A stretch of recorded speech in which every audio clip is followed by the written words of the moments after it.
Sapagkat ganun ang Panginoon. Kung hindi natin siya maintindihan, gagawa at gagawa siya ng paraan upang maiparating sa atin ang kanyang nais iparating. Hindi man sa pamamagitan ng salita, kundi sa pamamagitan ng pagkilos. Kaya nga, kapag kayo ay nagsisimba, mapapansin ninyo, sa misa natin, hindi lang tayo puro salita.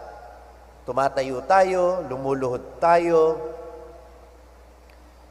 yumuyuko tayo, sapagkat ang lahat ng ito ay pagpapahayag ng nilalaman ng ating puso, hindi lang puro sa bibig dumadaan, kundi sa iba't ibang bahagi ng ating katawan. Amen?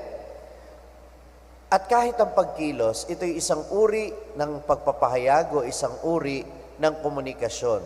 At tandaan natin, ang komunikasyon ang siyang nagpapalalim sa ating mga pagsasamahan.